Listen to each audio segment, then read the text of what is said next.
So we're talking this evening about understanding Daniel's prophecies. Well, we can't understand Daniel's prophecies unless we know what the Bible itself teaches. We have to understand what the Bible says. We're going to be moving very quickly tonight, tomorrow night, and Friday night, so you're going to have to buckle your seatbelt if there's one in the pew. You might want to buckle up because we're going to be moving really, really fast. So one of the things about Bible prophecy that a lot of people may not know is that a full 30% of the Bible is prophecy. And in order to really understand prophecy, particularly the book of Revelation, even though this is about Daniel primarily tonight, if we're going to understand Revelation, we have to consider the Bible as a whole, especially since 30% of it is prophetic. It's actually prophecy. There are hundreds of prophecies that point to the coming of Jesus, his first coming. And first of all, the word revelation. Do we know what that means? It means revealing. The word revelation means revealing. And if you open your Bible, if you open up to Revelation chapter 1, verse 1, it's the last book in the Bible. If you just take a look, depending on the translation you have. Now, I will be using the New King James Version this evening. And I do prefer the King James for Bible study, but I use the New King James because of the modern language. People understand it a little more clearly.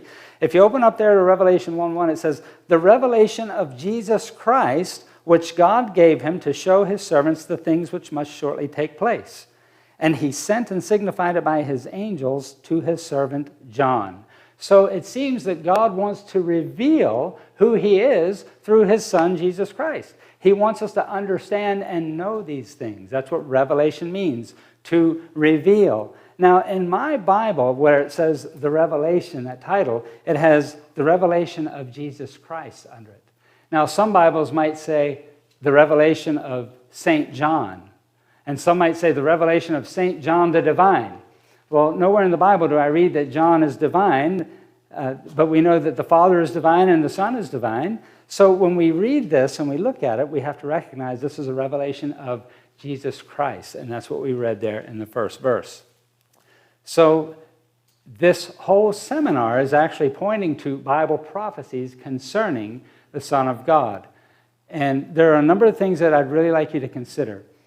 I know a lot of friends, I have a lot of friends, and a number of them will say, "I am a New Testament Christian." I don't know if you've ever heard that or not, but in order to understand the New Testament, we have to know the Old Testament.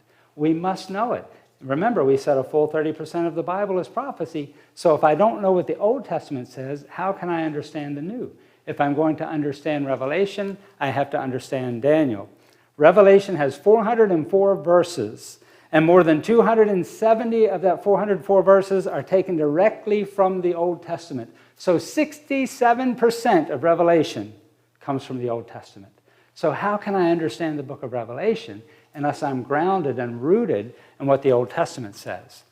Next, we are going to be considering both Daniel and Revelation, and we're going to line them up. This is not a comprehensive study. This is a surface study to get you started, to get you interested, to help you to see what the Bible says and how it reveals where we are living in the stream of time. How are we going to study? Well, according to Isaiah 28, verses 9 and 10, it says, "For precept must be upon precept, precept upon precept, line upon line, line upon line, here a little and there a little." So what does that mean? That means that we are going to allow the Bible to interpret itself. This is how we're going to do this. So let's begin. Let's get started right off the bat. We're going to open our Bibles to Daniel chapter 2. Now, most of you probably have a Bible with you, but if you don't, there's a Bible in the pew in front of you. I checked them earlier today, and I'm pretty sure the one on your left is the Authorized King James. The one on your right is the New King James. There are two Bibles on each side. And the top number here, the page number, in case you're not real familiar with your Bible, don't be ashamed of that. That's why we're here. We're here to learn how to use our Bibles and learn how to read them. It's giving you the page number of where Daniel chapter 2 is. Now you might say, why are we starting with Daniel chapter 2? It's because this is a very important prophecy that tells us about not only the time that Daniel was living, but you'll see how far this takes us into time. Let's begin. And the one thing that I want you to realize too is that this prophecy that we're going to read here in Daniel chapter 2 it's 2,600 years old.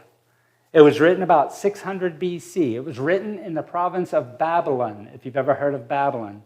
And the people of God have been consistently disobedient to God. They had been going against his laws.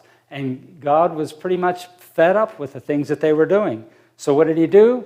He would plead with them. He would rebuke them. He would chastise them to get them to do his will. And they kept rebelling. So he allowed Babylon, through Nebuchadnezzar, to siege Jerusalem. And that's where we're going to pick up here. We're going to see what took place during this time in Daniel chapter 2. Now, just to give you a little bit of history, when they went and they go from Babylon to Jerusalem, when the Babylonians went to take Jerusalem, they actually took the best A students that they had. They took all of the best things. They wanted the good stuff.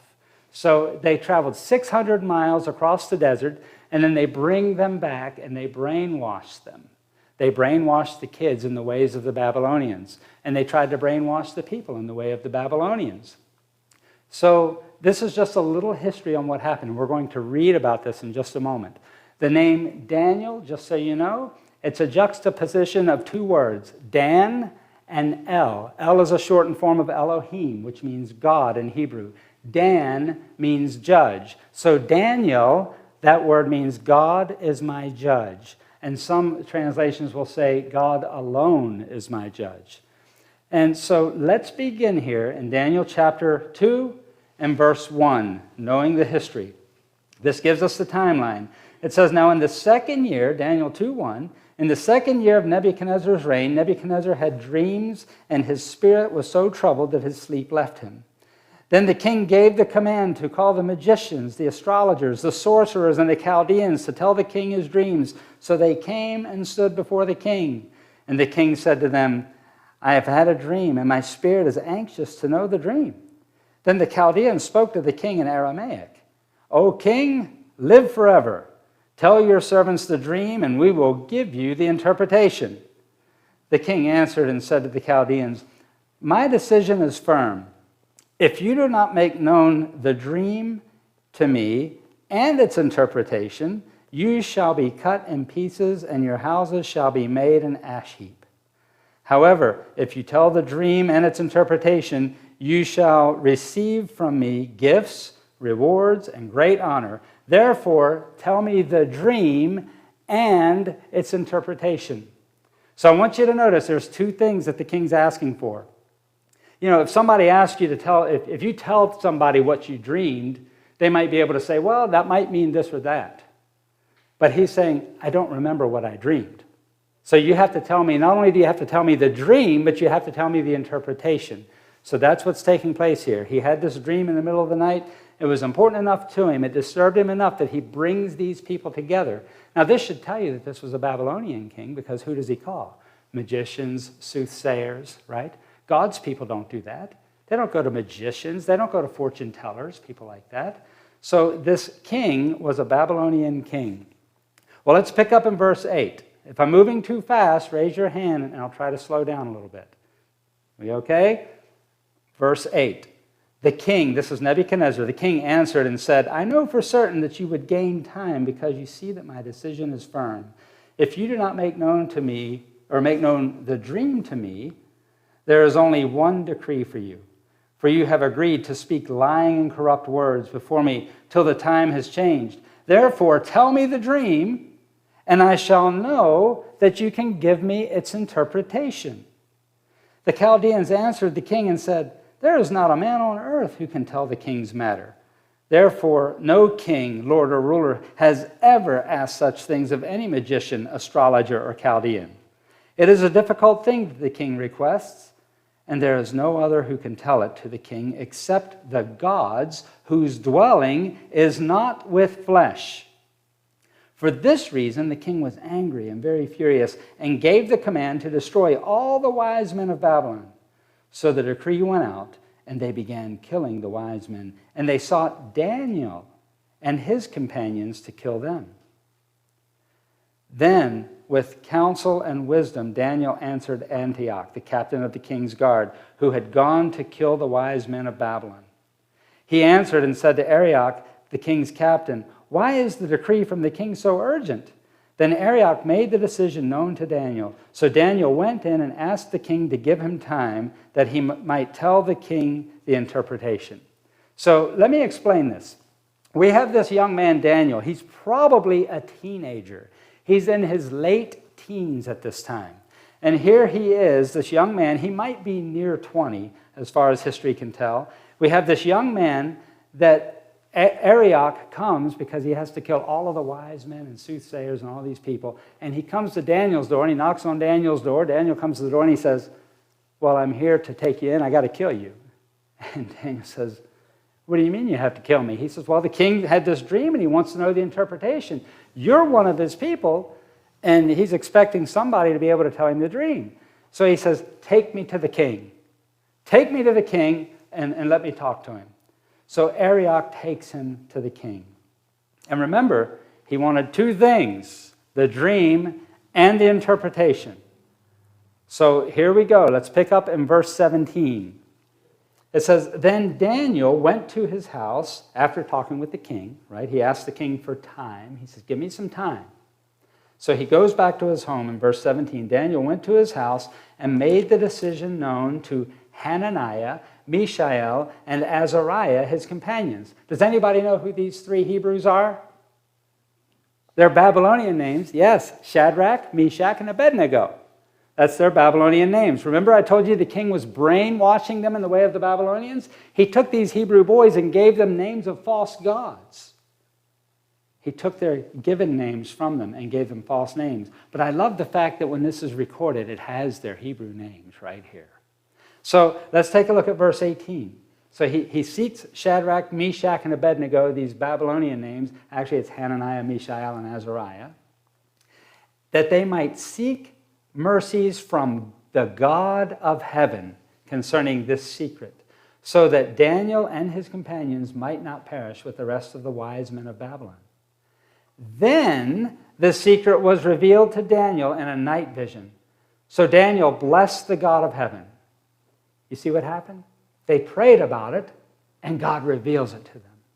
So here in verse 20, Daniel answered and said, "Blessed be the name of God forever and ever, for wisdom and might are his, and he changes the times and the seasons. He removes kings and raises up kings." This is very important.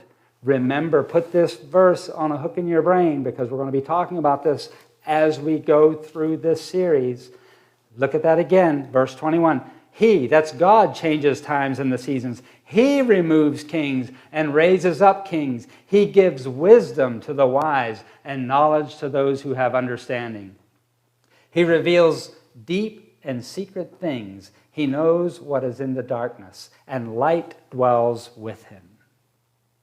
Verse 23, "I thank you and praise you, O God of my fathers. You have given me wisdom and might, and have now made known to me what we ask of you.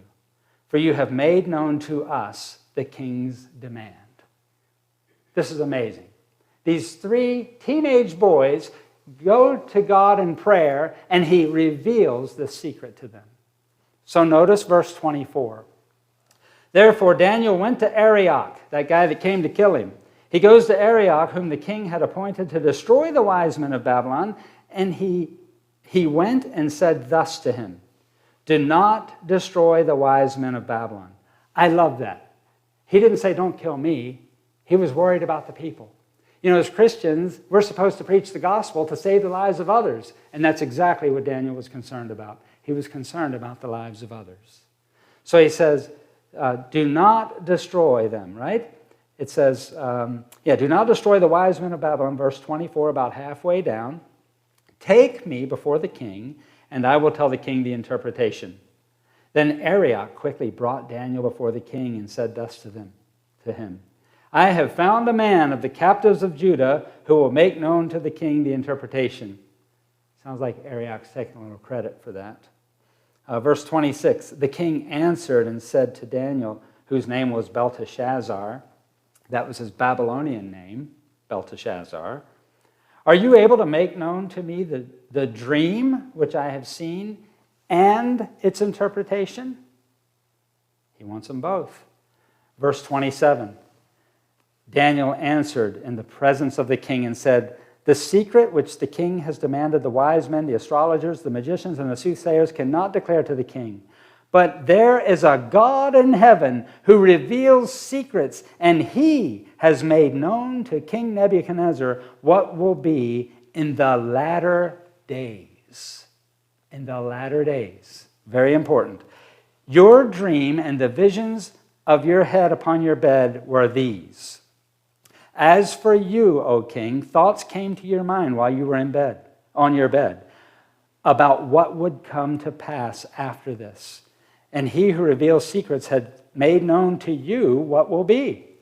But as for me, this secret has not been revealed to me because I have more wisdom than anyone living, but for our sakes who make known the interpretation to the king, that you may know the thoughts of your heart. You, O king, were watching, and behold, a great image. This great image, whose splendor was excellent, stood before you, and its form was awesome. This image's head was of fine gold, its chest and arms of silver, its belly and thighs of bronze, its legs of iron, its feet partly of iron and partly of clay. Verse 34, you watched while a stone was cut out without hands, which struck the image on its feet of iron and clay and broke them in pieces. Then the iron, the clay, the bronze, the silver, and the gold were crushed together and became like chaff from the summer threshing floors. The wind carried them away so that no trace of them was found. And the stone that struck the image became a great mountain and filled the whole earth. This is the dream. Now we will tell the interpretation of it before the king. Did Daniel say, did I get it right? No. He said, this is the dream. Can you imagine the king sitting there? This young man tells him this, and he's sitting there, his mouth is probably hanging open. That's what I dreamed. That's it. That's exactly what I saw when I was asleep. This is what I dreamed. And then Daniel, in verse 36, he doesn't say, now I'm going to give you the interpretation. He said, now we will give you the interpretation. According to the context of this, the only person that Arioch took into that room was Daniel. So who's the we? Daniel and his God. His God gave this to him.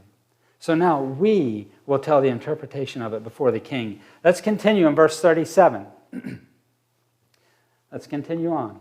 Actually, before we continue, let's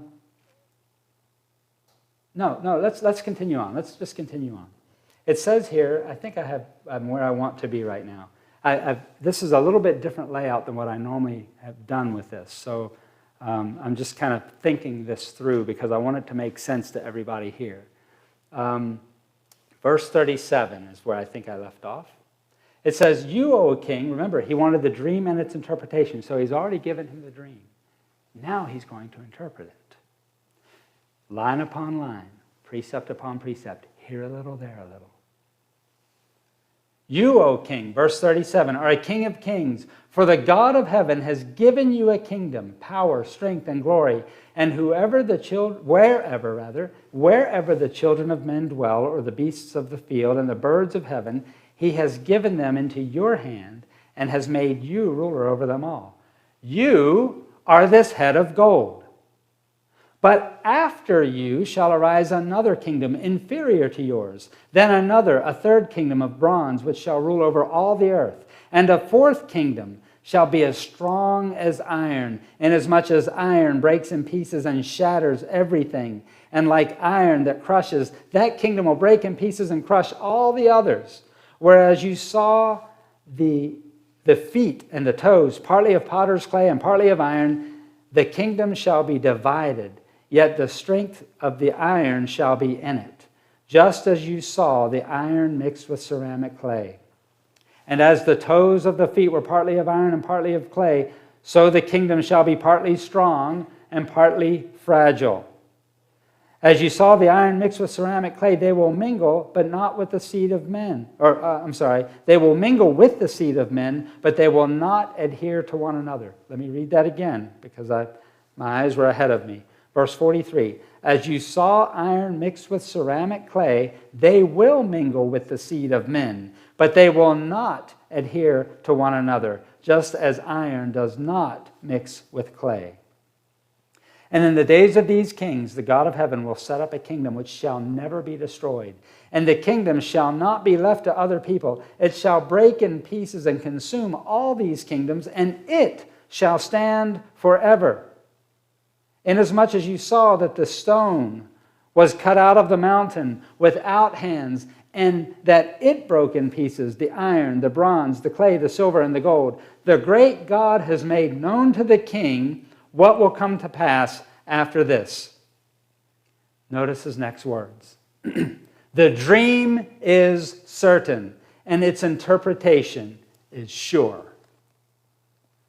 There was no doubt in Daniel's mind that he had this right. He didn't question it. He didn't say, am I close? Did I get it right? Does this make sense to you? Does this go along with what you dreamed? No, he gave him the dream first, so he had the king's confidence. Then he gives him the interpretation. Remember, we said the Bible interprets itself. Let's review what we just read to see if we can understand it a little bit better. Take a look at this. Daniel chapter 2, verses 31 through 33 on the PowerPoint. We have a head of fine gold. We have a chest and arms of silver. This is an artist's conception of the image that they're seeing. We have the belly and thighs of bronze, as you see there on the screen. We have the legs of iron, and we have the feet of iron and clay. This was the image that he saw in his dream. So, what do we see here? We see the gold, the silver, the bronze, the iron and clay. And then in Daniel 2, 34 and 35, what do we see? Well, take a look. It says in Daniel 2:34, you watched while a stone was cut out without hands, which struck the image on its feet. That's what you see right here taking place. That stone is striking the image on its feet of iron and clay, and it breaks them in pieces. And then the iron, the clay, the bronze, the silver, and the gold were crushed together and became like chaff of the summer threshing floors. And the wind carried them away so that no trace of them was found. And the stone that struck the image became a great mountain and filled the whole earth. What is this? This is a prophetic timeline. That's literally what, remember, he says, you've seen what is going to be in the latter days. So what happened here was Nebuchadnezzar has this dream that takes him from the time that he is alive all the way through to our future. Imagine that. Some 2,600 years ago. But we said we have to let the Bible interpret itself. There's a lot of information here. And we're going to go now to, let's see. Actually, we already read Daniel chapter 2, verses 37 through 45. But let's go back and let's look at this interpretation. Let's look at this interpretation. Daniel chapter 2, verse 38 on the PowerPoint. You, this is the interpretation, you are this head of gold. Isn't that what he said? If you look in your Bible there, Daniel 2:38. I put it on the PowerPoint for you, but you can look in your Bible. This is Babylon. The king of Babylon was the head of gold. This is speaking of Nebuchadnezzar, the king of Babylon. So the head of gold represents Babylon. Now, there are books that will try to tell you that the head of gold is the European Economic Union, but this cannot be. Because Daniel, he didn't say this is sometime in the future. He said, you are the head of gold. He's talking to the king himself. He's not pointing to the future at that moment. And remember, this was written about 600 BC. This is another thing. Notice this. This is an actual photograph in Berlin of the Ishtar Gate in the Pergamon Museum. And the Ishtar Gate was the 8th gate in the inner city of Babylon. And if you notice on that gate, you'll see lions. And lions, what do they represent? Well, we'll see here in just a moment biblically, but I'll tell you right now. They represent Babylon. Lions represented Babylon. And it was decorated to symbolize false gods of Marduk and Adad and the goddess Ishtar. That's why it's called the Ishtar Gate. And a little bit about the kingdom of Babylon. I'm going to show you this artist's rendition of Babylon, but I have sheet here with a lot of information. I'll just share some of this with you. Babylon was in the form of a square. It was 15 miles on each side. So it was 15 miles each direction. And for that time period, it was an enormous city, 15 miles on each side. And the brick wall was actually 60 miles long if you were to walk around it or drive around it. It was 300 feet high. It was 25 feet thick, with another wall 75 feet behind the first wall. And the wall extended not only above the ground, that 300 feet, but it's extended below the ground 35 feet. They wanted this city to be impenetrable. They did not want anybody to penetrate that city. They didn't want anybody to get in. So they went into the ground 35 feet below the ground. They had 250 towers around the 60-mile wall. Some of them were 450 feet high. Imagine this, 2,600 years ago. There was a wide, deep moat that circled the city, and the Euphrates River actually went through the middle of the city, and there were ferry boats that would go through this, and they had a half-mile-long drawbridge that would allow these boats to be able to go. And they had gates that they would close at night, and the drawbridges would be up at night, so they could have no intruders. Everything was safe. There were hanging gardens, which was one of the tremendous wonders of the then-known world. In fact, today we still have, if you've ever seen the Topsy-Turvy, the hanging garden, you can still get that. I remember that when I was a kid. And the water was raised from the river with hydraulic pumps. They had hydraulic pumps 2,600 years ago. Babylon had indoor plumbing. Think about that. And in this country, we just got indoor plumbing about 130 years ago. But Babylon had it 2,600 years ago. What a marvelous city it must have been. They had 8 massive gates that led to the inner city with 100 brass gate doors. The streets were paved with stone that were 3 feet square, and some of them were 3 feet cubed. So can you imagine, you think of a brick. Think of a 3-foot cubed block. What does that weigh? What would be the weight? You think of a cinder block and how heavy that is. In Babylon, there were 53 temples, including the great temple of Marduk, and all of these things were to worship false gods. In fact, there were triads of deities that they worshipped. Does that sound familiar? Triads of deities? We'll talk about that more as we go through this week. Nimrod was actually a part of the Babylonian Empire early on. We'll see that a little more too as we go through. There were 180 altars to Ishtar. This is a lot of information, isn't it, about this ancient city. The golden image Baal and the golden table weighed over 50,000 pounds, and it was made of solid gold. Now, I don't know what gold goes for today, but last time I checked, it was about $1,800 an ounce, so that's about $1.5 billion each. And there were over $200 billion in altars to Baal alone, to this false god. What is gold right now? 1,900, so I'm not too far off. I said I have 1850 on my notes here. Nebuchadnezzar's palace was considered to be the most magnificent building ever built. And a lot of people say that it was greater even than the temple that Solomon built. Whether it is or not, I couldn't tell you. But in spite of all of this, in spite of how marvelous this city was, how it was nearly impossible to penetrate, 35 feet deep walls into the ground, and 300 feet tall and 450 foot tall towers around this building, Daniel says to the king, what did he say? Let's take a look. Daniel 2:39, another kingdom inferior to yours is going to take you down. Can you imagine what that must have felt like? And this prophecy happened just as foretold. Exactly as it was told, it happened. In fact, this is an artist's conception of Medo-Persia.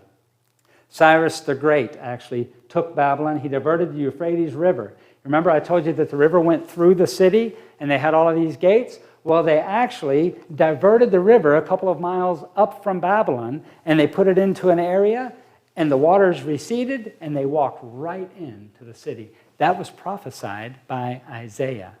And you can read that in Isaiah chapters 44 and 45. It was prophesied that the doors would be left open and the waters would dry up. And that's what it's talking about what took place right here in Babylon. So imagine. Daniel went on to say, let's take a look back at the PowerPoint, Daniel 2:39, and a third kingdom of bronze he talked about. What's that kingdom? It's the kingdom of Greece. So we've got Babylon, Medo-Persia, and then Greece. Well, what do we know about Greece? We know that Alexander the Great was just a tremendous conqueror. He had conquered the then-known world by 31 years of age. He died at 32. He actually started taking over the world at 16. Just a tremendous ruler. Arrian's Historical Library, book 17, chapter 12. This is what he says. I am persuaded that there was no nation, city, nor people where his name did not reach. Talking about Alexander the Great. There seems to me to have been some divine hand presiding both over his birth and actions. Well, there was. Because God prophesied that these things would happen. So God's hand was in it. Remember, we read in Daniel that God sets up kings and he removes kings. We're going to read more about those things as we go through these lessons this week. Next, Daniel chapter 2, verse 40. The fourth kingdom shall be as strong as iron. Well, iron. Have you ever heard of the iron monarchy of Rome? Have you ever heard of that? See, Rome is just a tremendous country. It's a tremendous world power. Jesus was nailed to a Roman cross in 31 AD. There were soldiers, Roman soldiers, that watched as he died. The spikes that were put through his hand were made of iron, no doubt. Jerusalem was sacked by Roman armies in 70 AD. Think about these things. I want you to notice this comment from historian and scholar Edward Gibbon. Look at the language he uses. This is in his book, Decline and Fall of the Roman Empire. He says, the images of gold, silver, or brass that might serve to represent the nations and their kings were successively broken by the iron monarchy of Rome. So where do you think he got this imagery from? Obviously, he'd been studying his Bible, and he knew this account of Daniel. So, take a look again. Daniel chapter 2, verses 31 through 33. We have a head of fine gold, a chest, which is Babylon, a chest and arms of silver, which is Medo-Persia, a belly and thighs of bronze, which is Greece. We have the legs of iron, which are Rome. And this is a timeline that we see. We see this prophetic timeline. And these kingdoms rose exactly as Daniel told Nebuchadnezzar, which God told Daniel to tell Nebuchadnezzar. It happened just as he said. And this leads us to a question. Who conquered ancient Rome? Well, Daniel 2:41. Daniel 2:41. What's it say? Whereas you saw the feet and toes partly of potter's clay and partly of iron, the kingdom shall be divided, yet the strength of iron shall be in it, as you saw the iron mixed with ceramic clay. You see, Rome wasn't conquered from without. It was divided from within. And when we read those accounts, we see that the kingdom shall be divided in verses 40 and 41. That's what it says. It says that the toes and feet were partly of iron and partly of clay, and the kingdom shall be partly strong and partly fragile. That's what we read. So take a look here. Divided Rome, 476 AD to present. This is what was represented by the feet being partly of iron and partly of clay, along with how many toes are on feet? We have 10 toes. There are 10 toes. So take a look at Daniel 2, 42 and 43. And as the toes of the feet were partly of iron and partly of clay, so the kingdom shall be partly strong and partly fragile. As you saw the iron mixed with ceramic clay, they will mingle with the seed of men, but they will not adhere to one another, just as iron does not mix with clay. Is it making sense? Am I going too fast? No? Okay. So, again, another review. We're going to keep reviewing because I want you to understand this. Daniel 2, 31 through 33. A head of fine gold, chest and arms of silver, belly and thighs of bronze, legs of iron, feet of iron and clay. Partly of iron and partly of clay. This is divided Rome. And I asked you earlier, how many toes are on feet? Well, feet have 10 toes. So let's take a look at at what we have here. Here's a map that depicts the invasion and fragmenting of Rome, which began in 100 AD through 500 AD. So you know the time period. So in blue, if you look, there's some blue arrows on there down near the bottom. In blue, you see the Vandals, this group called Vandals, moving up from the north of Africa. And then the yellow lines up at the top left of that screen, those yellow lines, you'll see the Saxons moving down from England. And all of these barbarian tribes began to pick Rome apart at the seams until eventually it fell apart. The kingdom was divided. The kingdom was divided. So here's what we have. This was Rome. We had the Alemanni, which were the Germans. The Burgundian were the Swiss. The Franks were the French. Lombards were the Italians. Saxons were the English. Suevi were the Portuguese. Visigoths were the Spanish. And then we have these three tribes, the Heruli, the Vandals, and the Ostrogoths, that are now extinct. And all of these barbarian tribes from what we call Europe, that's what we see here. Again, how many toes are on feet? How many tribes or kingdoms do we see here? We see 10. That's what we see. And we've talked about this in the past. I've done lectures in the past where we talked about these three tribes. And we're going to talk more about these three tribes. There's something that caused these three tribes to become extinct. Remember, I told you that Nimrod believed in triads of deities. Well, these three tribes were the three that rejected the triads of deities that the Romans actually put in place and brought into Christianity. And because they rejected it, they were extinct. They were made extinct by Rome. We're going to see that historically as we go through this. And you can look this up for yourself. We are not making this stuff up. Next question. Have there been efforts to unite Europe? Well, here's a few. Charlemagne, Charles V of Spain, Louis XIV of France, Napoleon, Hitler. All of these were unsuccessful. And I've said this before, I'll say it again. Tradition has it that Napoleon was shown the prophecies of Daniel. And when he read through it, he got mad and he threw his Bible across the room because he didn't want to read that. But when he lost the battle at Waterloo, he said, God Almighty has been too much for me. See, God sets up kings and he removes kings. God is in control. No matter how out of control you think this world is, God has his finger on the pulse of everything that's going on. So, take a look at this next picture. I took these two pictures and laid them side by side. The European Economic Union, you've probably heard of that. Here we see on the left side of your screen an artist's rendition of the Tower of Babel. This was in Genesis chapters 10 and 11.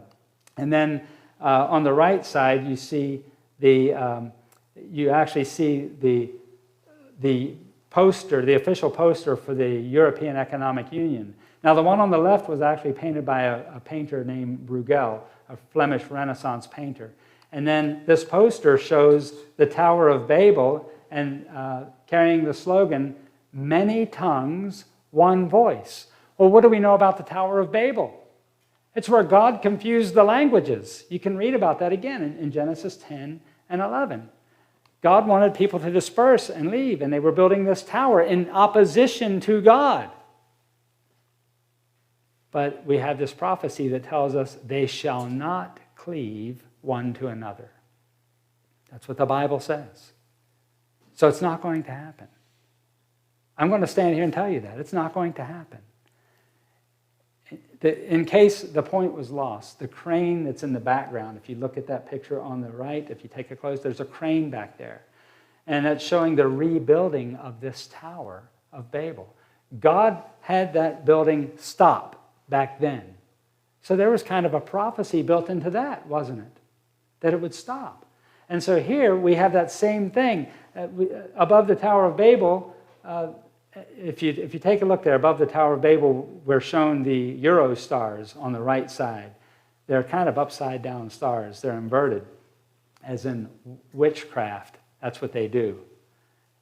And so who do you think is in charge of that setup? Because that point is down, and that's how they do it in witchcraft. And that's how this particular poster was made. But again, God says, they shall not cleave one to another. Daniel 2:43. In the B part of that verse, that's what you'll see. So, and God said that they would not cleave. There you go, Daniel 2:43. I was going to go there, but there it is for you. All right, let's keep rolling. Here's our review. We'll sketch out King Nebuchadnezzar's dream. Number 1, we see the head of gold. Number 2, the chest and arms of silver. Number 3, the belly of thighs of bronze. Number 4, the legs of iron. Number 5, feet partly of iron and partly of clay. And number 6, the stone breaking the statue and becoming a mountain. Daniel 2:44 is about God's kingdom being established, that eventually there will be a new heavens and a new earth in which righteousness dwells. That's what was being foretold. That's what was being foretold. God said that Babylon would never be built again. That's our understanding. There have been attempts to try to do it. Saddam Hussein tried to do it. He was having bricks kilned with his crest on it. He had spent billions upon billions of dollars trying to rebuild it. Where is he today? He doesn't exist anymore. So we look at this particular prophecy.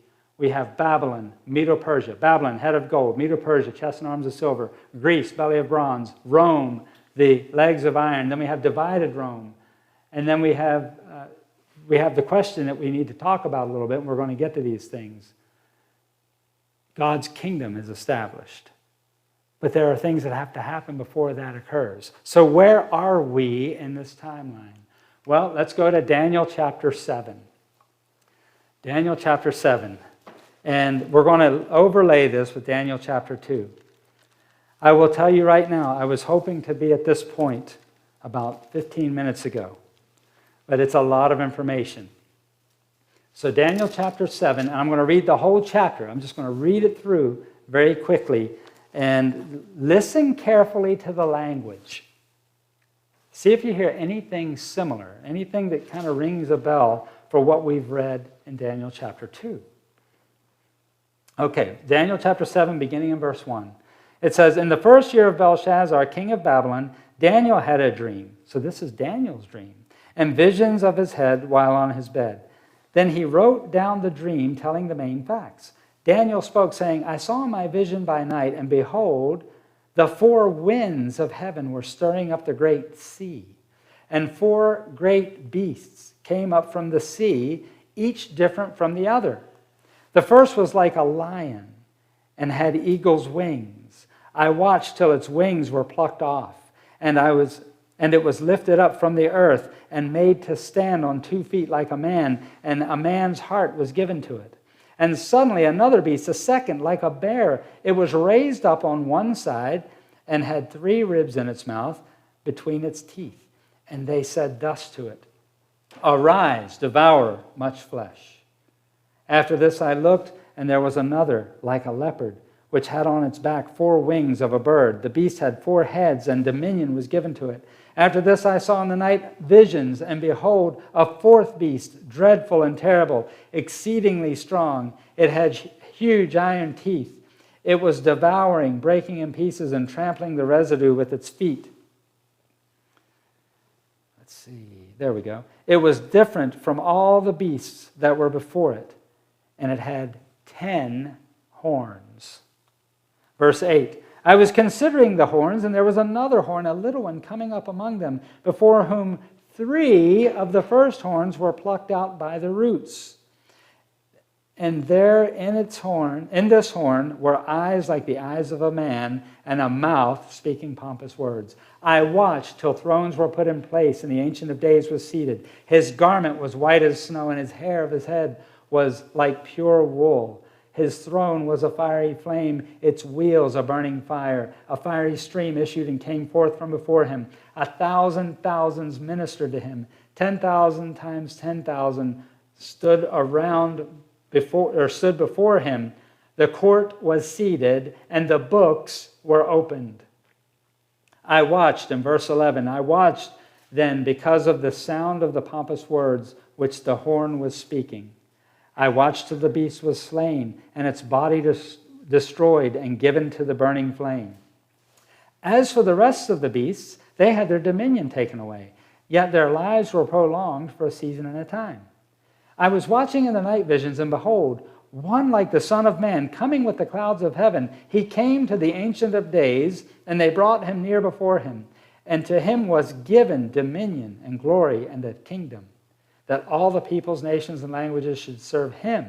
His dominion is an everlasting dominion, which shall not pass away, and his kingdom the one that shall not be destroyed. I, Daniel, was grieved in my spirit within my body, and the visions of my head troubled me. I came near to one of those who stood by and asked him the truth of all this. So he told me and made known to me the interpretation of these things. So he's had this dream. Now we're going to see the interpretation. Verse 17. Those great beasts, which are four kings, which will arise out of the earth. But the saints of the Most High shall receive the kingdom and possess the kingdom forever, even forever and ever. Then I wished to know the truth about the fourth beast, which was different from all the others, exceedingly dreadful, with its teeth of iron and its nails of bronze. And it devoured and broke in pieces and trampled the residue with its feet. And the 10 horns that were on its head with the other horn which came up, before which 3 fell, namely that horn which had eyes and a mouth, which spoke pompous words, whose appearance was greater than his fellows. I was watching, and the same horn was making war against the saints and prevailing against them, until the Ancient of Days came, and a judgment was made in favor of the saints of the Most High, and the time came for the saints to possess the kingdom.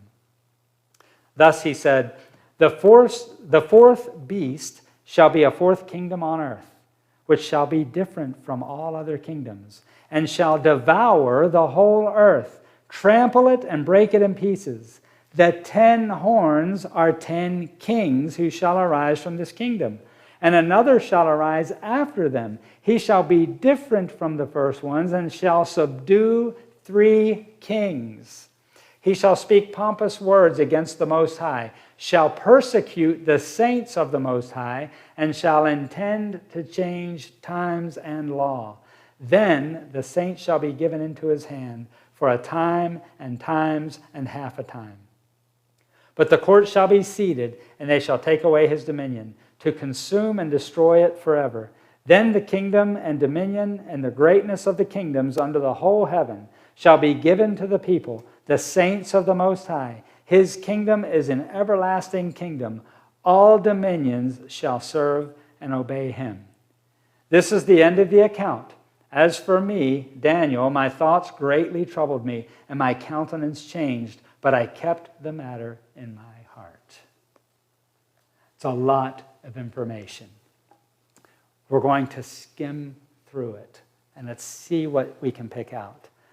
So, take a look at Daniel 7:3. Daniel 7:3. And 4 great beasts came up from the sea, each different from the other. So that raises a question.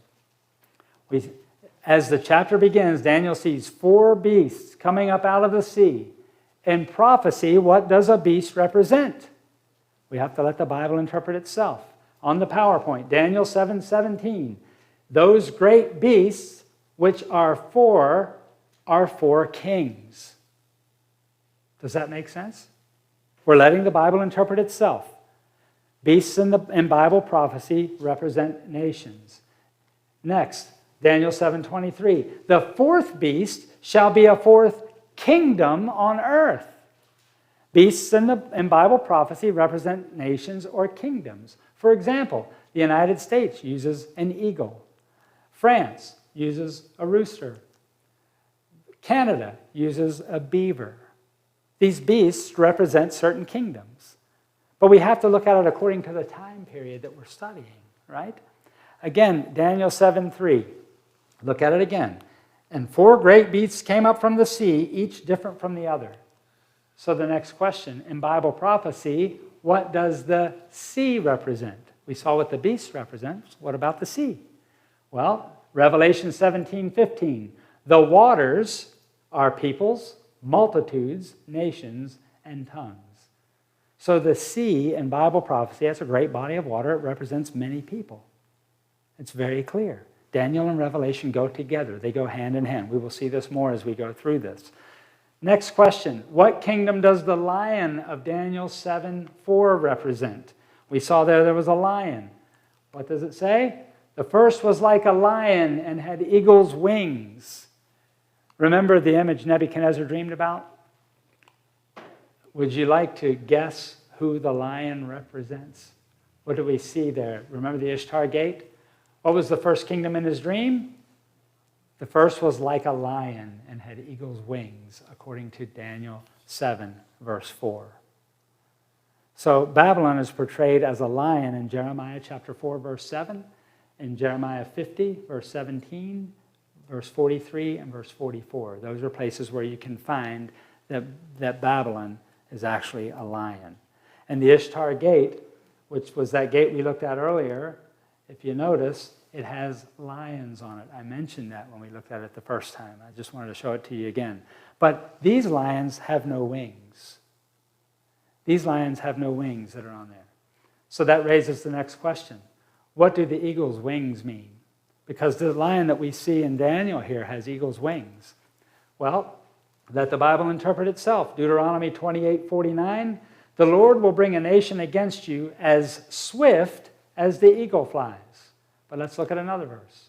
Jeremiah 4:13, his horses are swifter than eagles. So wings represent speed or swiftness. And we're going to see that as we go through this more and more.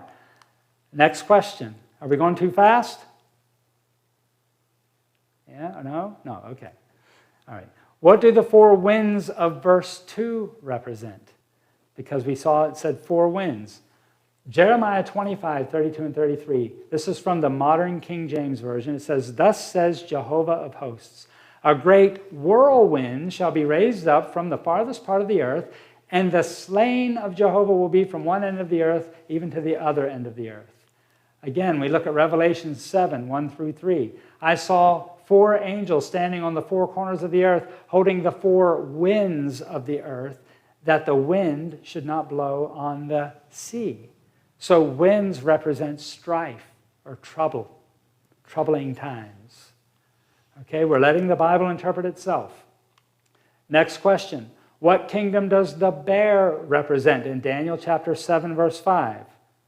Notice it says in verse 5, and suddenly another beast, a second, like a bear. So what does that represent? Well, Daniel 7:5, I've highlighted it for you. And suddenly another beast, a second like a bear, it was raised up on one side and had 3 ribs in its mouth between its teeth. So the empire was made up of 2 groups of people, the Medes and the Persians. Remember we said the chest and arms of silver was Medo-Persia? The Medes came up first, represented in Daniel chapter 7, verse 5, by the bear coming up on one side. And then the Persians eventually became stronger. And that's actually found in Daniel chapter 8, verse 3, by the ram's second horn, which grew higher or taller than the first. The 3 ribs in the mouth represent the nations overthrown by this bear or by this power. And these kingdoms were, this is secular history, folks. This is secular history. Egypt, Babylon, and Lydia. These were the kingdoms that they overtook. And history proved that these 3 kingdoms were overthrown by the bear power or Medo-Persia that's represented here in this image, this artist's conception of what Daniel saw in his dream. So the chest and arms of silver that we see in Daniel chapter 2 is represented here in Daniel chapter 7 by the bear. Okay? So you see how these are overlaying with one another? So you could superimpose them pretty much. The next question, what kingdom does the leopard represent in Daniel chapter 7, verse 6? And what do the 4 heads and 4 wings represent? Here's the verse. After this I looked, and there was another like a leopard, which had on its back 4 wings of a bird. The beast also had 4 heads, and dominion was given to it. So Greece, Alexander the Great, Greece is represented by a leopard with 4 wings and 4 heads. The 4 heads represent the 4 kingdoms into which the empire of Alexander the Great was divided when he died. There were 4 generals. The 4 generals that actually headed these were Cassander, Lysimachus, Ptolemy, and Seleucus. Secular history. You can look it up for yourself. So notice, too, that there are 4 wings on this 4-headed beast. What do we say that wings represented? Speed. So when you have 4 wings, it's extreme speed. The conquest of Alexander the Great was extremely fast. From the time he was 16 to he was 32 or 31, he had conquered the then known world. He died at 32, some say, from a mosquito bite. So, kind of interesting. So the belly of bronze is Greece, the belly of bronze that we find in chapter 2. Nebuchadnezzar's dream, he sees the head of gold, which is the lion, Babylon. We see the chest and arms of silver, which is the bear. And then we see the belly of bronze, which is this 4-headed creature with the 4 wings. And we know that that's Greece. So we have Babylon, Medo-Persia, Greece. And then we have the legs of iron. What kingdom was called the Iron Monarchy? It was Rome. So what kingdom is represented by the 4th beast in Daniel 7:7? Let's look at it and you'll see this for yourself. Daniel 7:7. A 4th beast, dreadful and terrible, exceedingly strong. It had huge, notice, iron teeth. It was devouring, breaking in pieces, and trampling the residue with its feet. It was different from all the beasts that were before it, and it had 10 horns. You remember the wording of Daniel 2:40? Let's take a look. Daniel chapter 2, verse 40. And the 4th kingdom shall be strong as iron, inasmuch as iron breaks in pieces and shatters everything, and like iron that crushes, that kingdom will break in pieces and crush all the others. So we compare the language as we go back to Daniel 7, verse 7. A 4th beast, Daniel 7:7, right there on the PowerPoint, dreadful and terrible, exceedingly strong. It had huge iron teeth. It was devouring, breaking in pieces, and trampling the residue with its feet. It was different from all the beasts that were before it, and it had 10 horns. This empire can be none other than Rome. We see that iron denotes strength, but we still have 10 horns. I want you to notice something about this image. The gold is the most precious of those metals that we see, out of gold, silver, bronze, and iron, right? Gold is the most precious metal, but it's also the softest. Isn't that true? Gold is out of those 4, it's the softest. Then you have silver. It's not worth as much as gold, but it's worth more than this brass. And then we have the brass, and we have the iron. Iron is strong. Iron is strong, and it lasts a long time. So as we go down through these kingdoms, they seem to become more and more strong. So the next question, what do horns symbolize in Bible prophecy? What do horns symbolize? Well, Daniel 7:24, the 10 horns are 10 kings. It tells us right in the Bible. And think about this. Rome became divided Rome, as we saw on the map earlier. They were picked apart. Remember we looked at that? So the 10 horns are the same as the 10 toes which Nebuchadnezzar saw in the image in his dream.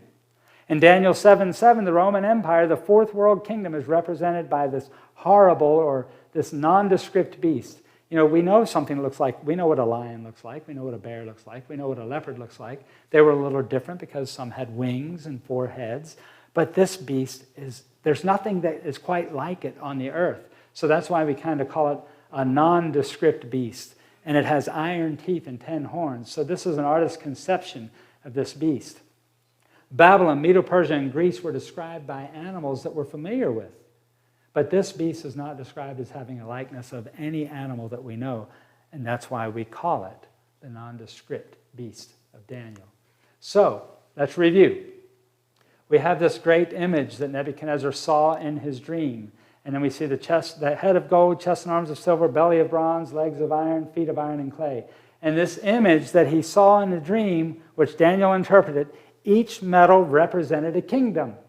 Each one of these. Remember, you are this head of gold is what Daniel told the king. And he identified him. And then we have Medo-Persia that came after that. God uses these beasts also. That's why I put those beasts beside that image.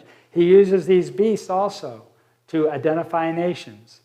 So we've learned so far on this image that you see in front of you with this image of metals and then with the animals, we've learned that the dream that Nebuchadnezzar had, each section of the image and each one of these stands for a kingdom that is represented by each one of these metals or animals.